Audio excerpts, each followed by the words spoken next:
সাইফুল ইসলাম নামে একজন যুবতের নেতা মারা গেছেন, অথচ পরবর্তীতে তিনি লাইভে এসে বললেন যে না আমি মারা যাইনি। এগুলো একটা কানেক্টেড বিষয়। নির্বাচন যেন সুষ্ঠু হয়, লেভেল প্লেইং ফিল্ডে হয় এবং প্রপার ইনফরমেশনের মধ্যে হয়, মানুষ যেন বেছে নিতে পারে সে কাকে ভোট দিবে।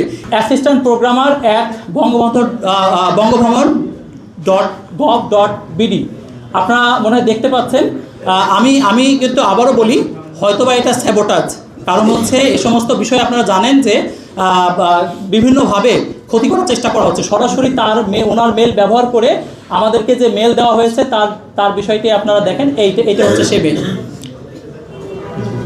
আমরা যদি সরাসরি দেখেন, এই যে অ্যাসিস্ট্যান্ট এখান থেকে কপি করলে আপনি পাবেন, এই মেল থেকে মূলত এখানে মেলটি দেওয়া হয়েছে। এবং এই ধরনের একটা মাত্র উদাহরণ না, আমরা আপনাদেরকে মাল্টিপল উদাহরণ আপনাদেরকে দেখিয়েছি। জি ধন্যবাদ। যে ভাইরাসের যে ধরনগুলো রয়েছে আমরা এটাকে চেক করেছি এবং এটা চেক করে আমরা দেখতে পেয়েছি যে এটা একটা খুব অ্যাক্সেসের জন্য বেশ মারাত্মক পরিমাণ। আমরা এই ভাইরাসটি বা এই দুইটা ফাইল আমরা টেস্ট করেছি এবং একই সাথে এটা ফরেন্সিক রিপোর্ট এবং একই সাথে হচ্ছে যে আমরা সাইবার সিকিউরিটি সরকারের যে কাউন্সিলর আছে সেখানেও আমরা এটা জমা দিব যে সরকারি মেল ব্যবহার করে কিভাবে জামাতের অফিসিয়াল পেজগুলোতে, উত্তর দক্ষিণ বা কেন্দ্রের অফিসিয়াল পেজগুলোতে ক্রমাগতভাবে এই মেলের মাধ্যমে ফিশিং করার মাধ্যমে এই সাইটগুলো নিয়ন্ত্রণ করার চেষ্টা করা হচ্ছে। এবং আমরা যখনই এই সমস্যাগুলো পাচ্ছি সাথে সাথে সমাধান করার চেষ্টা করছি। এমনকি যখন কেউ জানে না তার আগে আমরা এটা সমাধান করেছি, আমরা মেল রিকভার করেছি এবং একই সাথে এটাকে আমরা ব্যাক করানোর চেষ্টা করেছি। মানুষকে জানানোর প্রয়োজন মনে করেছি জবাবদিহিতার জায়গা থেকে, যে কেউ না জানলেও আমরা বলেছি, আগে বলেছি 5টা 22 মিনিটে আমরা বলে দিয়েছি যে এটা আমাদের এই ব্যাপার ছিল, যেটা পরবর্তীতে অনেক বিভ্রান্তি ছড়ানো হচ্ছে। গত কিছু দিনে বা ইচ্ছাকৃতভাবে বিভিন্ন মিস ইনফরমেশন এবং ডিসইনফরমেশন ছড়িয়ে পড়েছে।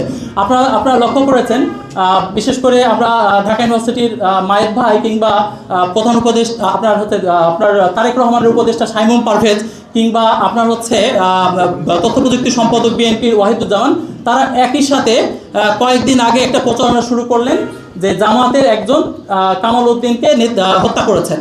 অথচ এটা কিন্তু একই সাথে একই ছবি দিয়ে কোনো নিউজের লিঙ্ক ছাড়া তারা কিন্তু একসাথে প্রচার করেছেন, আপনারা সবাই জানেন।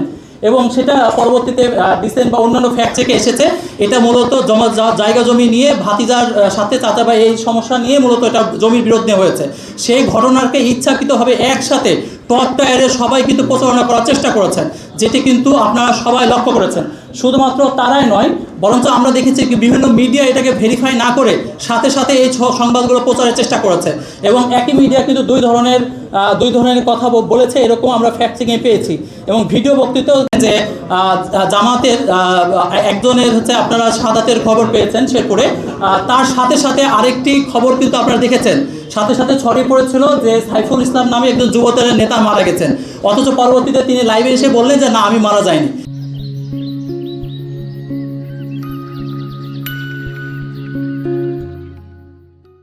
তো সুতরাং এই ঘটনাটা আপনারা দেখেছেন, অথবা এই ঘটনাগুলোর মাধ্যমে আমরা বলতে চাই যে এগুলো একটা কানেক্টেড বিষয়, একটার পর একটা বিভিন্ন বিষয় দিয়ে অ্যাটাক করা এবং আপনার হচ্ছে এটাকে হচ্ছে কি বলবো মিস ইনফরমেশন এবং ডিসইনফরমেশন ছড়িয়ে দেওয়ার চেষ্টা করা। সত্য আপনার বরঞ্চ মজলুমের ওপরে আরও চাপিয়ে দেওয়া, কেন মানে মজলুমের ওপর প্রশ্ন তৈরি করা, অথচ প্রত্যেকটা ক্ষেত্রে জুলুম করা, আপনাকে ভালো কাজে ব্যস্ত না রেখে বরঞ্চ ডিমান্ড করতে অথবা তারা যে অ্যালিগেশন দিচ্ছে তার জন্য আপনাকে ব্যস্ত রাখা। এটা একটা রাজনীতির অপকৌশল হিসাবে গত কতদিনে আমরা দেখতে পাচ্ছি। নির্বাচন যত ঘনিয়ে আসছে তত আমরা দেখছি অপপ্রচার এবং কূটকৌশলগুলো বাড়ছে এবং প্রত্যেকটা ক্ষেত্রে আমরা ডিমান্ড করার চেষ্টা করছি। আমরা আরেকটি বিষয়ে বলতে চাই, যেহেতু এই ইস্যুটা নারীদের নিয়ে এবং এটা খুব গুরুত্বপূর্ণ একটা ইস্যু, আপনারা লক্ষ্য করেছেন বেশ কিছুদিন ধরে নারীদের ওপরে যে আপনার যারা ভোট চাইতে গেছেন তাদের ক্ষেত্রে আক্রমণ করেছে, অনেকে লাথি মেরেছে, আপনার অনেকের বোরখা খুলে ফেলা হয়েছে, অনেকের বাজে ভাষায় কথা বলা হয়েছে। এই সংক্রান্ত রিপোর্ট আমরা দেখেছেন। সম্প্রতি কিন্তু বলা হয়েছে যে 40 লক্ষ বোরখার মাধ্যমে যে বয়ানটি তৈরি করার চেষ্টা করা হয়েছে যেন নারীরা ভোট দিতে না চান, নারীরা ভোট চাইতে যেন না চান, ভোটের কোনো প্রক্রিয়া অংশগ্রহণ না করতে চান, যেন ভোট দিতে না চান।